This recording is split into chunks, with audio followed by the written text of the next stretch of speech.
Hello horror lovers, আজ আমি যেই মুভিটি এক্সপ্লেন করতে চলেছি সেটা হলো ইন্দোনেশিয়ান হরর মুভি মেঙ্গেজার সেতান। এই মুভিতে আমরা একটি দম্পতিকে দেখতে পাই যারা কাজের সূত্রে একটি বাড়িতে আসে, কিন্তু সেই বাড়িতে ওঠার পর থেকেই তাদের একটি আত্মা সবসময় হন্ট করতে লাগে। তারা এইসবের জন্য অনেক বিরক্ত হয়ে পড়েছিল। তো বন্ধুরা, তারা কি সেই বাড়ি থেকে বেরোতে পারবে, নাকি সেই আত্মাটির সাথেই সেই বাড়িতে তাদের থাকতে হবে? এই সবের উত্তর জানতে হলে মুভিটা শেষ পর্যন্ত দেখতে হবে। তো বন্ধুরা, যারা যারা এখনো আমার চ্যানেলটিকে সাবস্ক্রাইব করোনি তারা এক্ষুনি সাবস্ক্রাইব করে দাও, আর ভিডিওতে লাইক করতে একদমই ভুলো না। তো চলো তাহলে বেশি কথা না বাড়িয়ে গল্পের দিকে যাওয়া যাক।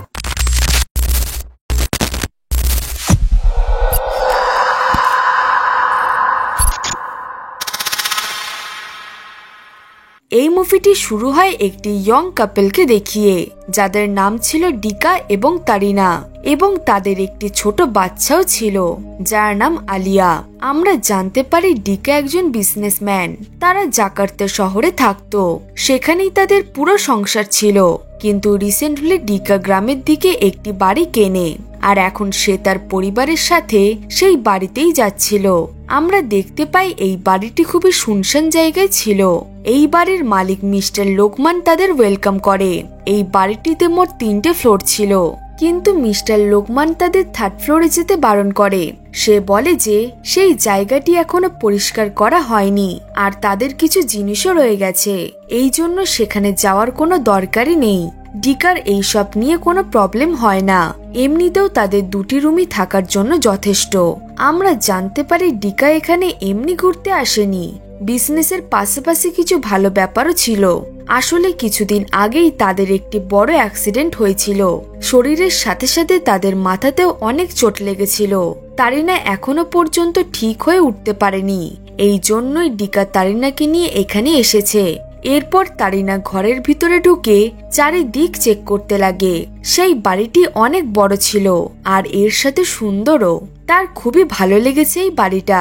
আলিয়াও খেলার জন্য অনেক বড় জায়গা পেয়ে গেছে, কিন্তু কেন জানি না তারিনা এখানে খুবই একা ফিল করছিল, এবং একটি হাওয়া তাকে সবসময় ধাক্কা দিয়ে চলে যেত, যেন কোনো অদৃশ্য আত্মা তার আশেপাশে ঘোরাফেরা করছে। একটি সময় ডিকাও বাচ্চাদের চেঁচানোর শব্দ শুনতে পায়, কিন্তু তারা দুজনই কেউই এইসব ব্যাপারে ধ্যান দেয় না, কারণ তারা ভাবছিল যে তারা যেহেতু নতুন ঘরে এসেছে এই জন্যই হয়তো তাদের এরকম মনে হচ্ছে। কিন্তু বন্ধুরা, এই সব আসলে কিছুই নর্মাল ছিল না, এটা তারা সেই দিন বুঝতে পারে। তারিনা 3rd ফ্লোরে যাওয়ার জেদ করতে লাগে, শুধু দেখার জন্য যে সেখানে কি আছে, কিন্তু ডিকা তাকে থামায়। তারা সেখান থেকে চলে যাওয়ার পরেই আমরা 3rd ফ্লোরে কাউকে তাদের উপর নজর রাখতে দেখতে পাই, কিন্তু সেই দিন আর তাদের সাথে কিছুই হয় না। কিন্তু রাত হতেই ঘরে অলৌকিক জিনিস ঘটতে লাগে। শোয়ার সময় তারিনাকে কেউ টানে, আর সেখানে থাকা ক্লোজেটটাও নিজে থেকেই খুলে যায়। এইসব দেখে ভয়ে তারিনা চিৎকার করতে লাগে, কিন্তু সে নোটিস করে না যে একটি কালো ছায়া তার পাশেই দাঁড়িয়েছিল। তার চিৎকারের শব্দ শুনে ডিকা উপরে যায়। যাওয়ার সময় ডিকার পা কেউ ধরে নেয়, এর ফলে সে পড়ে যায়, কিন্তু পিছনে তাকাতে সে কাউকেই দেখতে পায় না। দুজনেই এইসব দেখে অবাক হয়ে গিয়েছিল, কিন্তু কেউই কাউকে কিছুই বলে না। রাতে তারিনার একটি ভয়ানক স্বপ্ন আসে। সে আবারও সেই কালো ছায়াটিকে দেখতে পাচ্ছিল অনেক কাছ থেকে। এইবার সে বুঝতে পারে যে এটা কোনো একটি মেয়ের আত্মা। পরের দিন সকালে ডিকা এই ঘরের কেয়ারটেকার আসাফের সাথে কথা বলে এইসব নিয়ে, যে সে কি এই ঘরে কিছু অদ্ভুত জিনিস দেখেছে নাকি কিছু শুনেছে।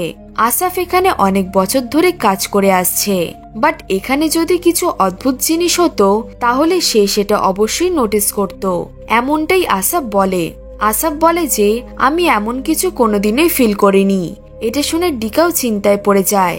আর এই জেনারেশনে কেই বা আত্মা বা জিনদের বিশ্বাস করে, হয়তো তারই মনের ভুল। ডিকা আর কিছু না বলে বেরিয়ে পড়ে অফিসে, কিন্তু অফিসেও তার সাথে অদ্ভুত অদ্ভুত জিনিস হতে লাগে। কখনো কখনো তার কফি মাগ নিজে থেকেই সরে যায়, আবার বাথরুমে সে হঠাৎ রক্ত পড়ে থাকতেও দেখতে পায়। এইদিকে তারিনা ঘরে একা একা এইদিকে ওইদিকে ঘুরতে লাগে। গার্ডেনের একটি জায়গায় সে গিয়ে খুবই অদ্ভুত ফিল করতে লাগে। তখনই থার্ড ফ্লোর থেকে কোনো একজনের ছায়া হুট করে চলে যেতে দেখতে পাই, কিন্তু তারিনা এটা নোটিস করে না। সে নিজের মেয়েকে নিয়ে বিজি হয়ে পড়ে, কিন্তু আমরা আসাফকে দেখতে পাই যে তাদের উপর নজর রাখছিল। সে তারিনাকে এমন ভাবে দেখছিল যে সে যেন কোনো আত্মাকে দেখতে পাচ্ছে। অন্যদিকে তারিনাও বেসমেন্ট থেকে কিছু শব্দ শুনতে পায়। সেখানের দরজা নিজে থেকেই খুলে যায়, যেন কেউ তারিনাকে ভিতরে ডাকছিল। বেসমেন্টের ভিতরে অনেক পুরনো জিনিস পড়েছিল, না জানি কোন সময়ের। তারিনা সেখানে লাইটের সুইচ খুঁজে পায় না। এরপর সে যখন লাইটটাকে জ্বালায় তখন সে ভয় পাগল হয়ে যায়, কারণ তার সামনে একটি আত্মা দাঁড়িয়েছিল। এটা সেই আত্মাটাই ছিল যাকে সে স্বপ্নে দেখেছিল। তারিনা ভয় চিৎকার করতে লাগে, কিন্তু সেই বেসমেন্টের দরজা লক হয়ে গিয়েছিল। ফরচুনেটলি ডিকা ঘরে ফিরে আসে, আর সে আসতেই সবকিছু ঠিক হয়ে যায়। চেক করতে ডিকা বেসমেন্টে বেশি কিছু খুঁজে পায় না, শুধু সে পুরনো ফটো দেখতে পায় যেটা একটি কাপেলের ছিল। ডিকা তারিনাকে বোঝায় যে এই সব তার শুধু মনের ভুল, কিন্তু আসলে ডিকাও তো এই সব কিছু দেখতে পাচ্ছিল। দিন হোক বা রাত, ঘরের ভিতরে হোক বা বাইরে, ডিকা সবসময় কারোর উপস্থিতি ফিল করতে পারে। সে কখনো কখনো কাউকে থার্ড ফ্লোরে যেতে দেখতে পেত, আর আমরা কখনো কখনো ডিকার পিছনে কারোর লাশকে ঝুলতেও দেখতে পেতাম। সবসময় কারোর না কারোর শব্দ শোনা যেত এই বাড়িতে। সে বুঝতে পারছিল এই ঘরটি হন্টেড। এই ঘরের মালিক তাদের কাছে নিশ্চয়ই কিছু লুকিয়েছে, কিন্তু তার ধারণা তাকে বাধা দিচ্ছিল। এই সবের মধ্যে সবচেয়ে ওয়েট পড়েছিল তারিনার উপরে। সে সব জায়গায় সেই আত্মাটিকে দেখতে পাচ্ছিল। ইভেন সে তার মেয়েকেও একটি আত্মা ভাবছিল। আসলে সেই আত্মাটি তাকে ভয় দেখানোর সাথে সাথে তাকে হার্টও করছিল। আমরা এরপর তারিনার হাতে একটি জ্বলে যাওয়ার চিহ্ন দেখতে পাই। ভয়তে বেচারি তারিনা আরো অসুস্থ হয়ে পড়েছিল। ডিকা তারিনার এরকম অবস্থা দেখে তাকে হ্যাপি করার জন্য তার বন্ধুদের তাদের বাড়িতে ডাকে। তাদের মধ্যে একটি মেয়ে এই ঘরে কোনো ইভিল শক্তি অনুভব করতে পারে। তার শরীর হঠাৎই খারাপ হতে লাগে, এই জন্য তার হাজবেন্ড তাকে সেখান থেকে নিয়ে চলে যায়। আর যাওয়ার সময় সেই মেয়েটি তারিনাকে তার রিলেটিভের একটি কার্ড দিয়ে যায়, যার নাম ছিল মিস্টার ব্রোটো, যে একজন সাইট্রিক, আর সে এই রকম সিচুয়েশনে তারিনার হেল্প করতে পারবে। সেই দিন রাতে তাদের ঘরে কারেন্ট চলে যায়, আর তারিনার এমন ফিল হতে লাগে যেন কেউ তার কাঁধে হাত রেখেছিল। এর সাথে সে কারোর নিঃশ্বাসের শব্দ ফিল করতে পাচ্ছিল। তারিনা ভাবে যে ডিকা হয়তো করছে এরাম, কিন্তু ডিকা তো ঘুমাচ্ছিল। সে এরপর নিজের মেয়েকে চেক করতে যায়। তখনই অন্ধকার ঘরে সেই আত্মাটি তারিনার উপর হামলা করে দেয়, আর এর ফলে সে পজেস্ট হয়ে যায়। সেই রাতে ডিকা অনেক মুশকিলে তারিনাকে সামলেছিল। এই জন্য সে ডিসাইড করে যে আজ সে মিস্টার লোকমানের সাথে কথা বলেই ঘরে ফিরবে। দিনের পর দিন তাদের কাছে এইসব সহ্য করা অসম্ভব হয়ে যাচ্ছিল। এইদিকে তারিনাও চুপ করে থাকতে পারে না। সে মিস্টার ব্রোটোকে ফোন করে তাদের ঘরে আসতে বলে, আর সে এরপর নিজে থার্ড ফ্লোরে যায়। এইখানে আসার পর থেকেই তাদের মনে হচ্ছিল যেন তাকে কেউ টানছিল। তার মনে হচ্ছিল যে সেখানে কোনো একটি রহস্য আছেই, হতে পারে সেখানেই সে তার নিজের সব প্রশ্নের উত্তর পেয়ে যাবে। প্রথমে সে থার্ড ফ্লোরের দরজা বন্ধ অবস্থায় দেখতে পায়, বাট কিছুক্ষণ পর সেই ঘরের দরজা নিজে থেকেই খুলে যায়। এরপর তারিনা ঘরের ভিতরে ঢোকে। সে সেখানে খুবই বড় একটি অয়েল পেন্টিং দেখতে পায়, যেটা একটি সুন্দরী মেয়ের ছিল। এরপর সেই বাড়ির দরজায় কেউ নক করে। যখনই তারিনা তাড়াহুড়ো করে সিঁড়ি দিয়ে নামতে যায়, তখনই সেই আত্মাটি তাকে ধাক্কা মেরে দেয়। তারিনা পড়তে পড়তে বেঁচে যায়। সে নিজেকে যাই হোক করে সামলে দরজাটি খোলে। মিস্টার ব্রোটো এসেছিল তার বাড়ি। তারিনা এরপর তাকে নিয়ে থার্ড ফ্লোরে যায়। সেই পেন্টিংটি দেখিয়ে তারিনা বলে যে এই মেয়েটির আত্মাই তাকে হন্ট করছিল। মিস্টার ব্রোটো সেই ছবিটি দেখে কিছু একটা বুঝতে পারে। এর সাথে কিছু বাচ্চার শব্দ শোনা যাচ্ছিল। তারিনা হেসে বলে যে এটা আলিয়ার গলা, যে আমার মেয়ে। এটা কোনো আত্মার গলা নয়। মনে হচ্ছিল এই লোকটি সত্যি সাইট্রিক। সে তারিনাকে দেখে বুঝে যায় যে তার কোনো অ্যাক্সিডেন্ট হয়েছিল, কিন্তু সে কিভাবে সেটা জানলো সেটা কেউই জানতে পারে না। তারিনার অবস্থা দেখে ব্রোটো বলে যে চিন্তা করো না, আমি তোমার সাহায্য করব। আমরা একটা জিনিস লক্ষ্য করি যে সেখান থেকে যাওয়ার সময় ব্রোটো জঙ্গলের দিকে বারবার দেখছিল, জানি না সে কি খুঁজছিল। অন্যদিকে আমরা ডিকাকে দেখতে পাই, যে মিস্টার লোকমানের সাথে কথা বলছিল। ডিকা এরপর লোকমানকে সোজা জিজ্ঞেস করে যে এই ঘরটা কি হন্টেড, এই জন্যই কি তারা এই ঘরটি বেঁচে দিয়েছে। লোকমান বলে যে না। এরপর ডিকা নিশ্চিন্ত হয়ে অফিসে চলে যায়। অন্যদিকে আমরা আসাফের সাথে প্যারানর্মাল অ্যাক্টিভিটি হতে দেখতে পাই। এটা সেই আত্মাটাই ছিল যে ডিকা আর তারিনাকে বিরক্ত করছিল। আসাফ ভয় পাচ্ছিল ঠিকই, কিন্তু সে ঘাবড়ে যায় না। এর মানে সে এইসবের ব্যাপারে আগে থেকেই জানতো, আর তার সাথে আগেও হয়তো এরকম হয়েছে। এরপর আমরা বাড়ির বাইরের জঙ্গলে আসাফকে কিছু পুজো করতে দেখতে পাই। সে কিছু একটা জ্বালাচ্ছিল। ডিকা একবার তাকে এরাম করতে দেখে নিয়েছিল। তখন আসাফ বলেছিল যে এগুলো আমি মশা তাড়ানোর জন্য করছি, কিন্তু বন্ধুরা এখন তো মনে হচ্ছে যে সে এইসব সেই আত্মাটিকে তার থেকে দূরে রাখার জন্য করছিল। এইদিকে অফিসে ডিকার কাজে মন বসে না, কি করেই বা লাগবে, কারণ সেই আত্মাটি অফিসেও চলে এসেছিল। আমরা দেখতে পাই ডিকা তাড়াতাড়ি ঘরে আসে আর তারিনার মুখে সব শুনে নিজে থার্ড ফ্লোরে চেক করতে যায়। সে সেখানে অদ্ভুত কিছুই দেখতে পায় না, কিন্তু সে সেখান থেকে চলে যাওয়ার পরেই তারিনা ওপর থেকে কোনো একটি মেয়ের কণ্ঠস্বর শুনতে পায়, যে কারোর সাথে ঝগড়া করছিল।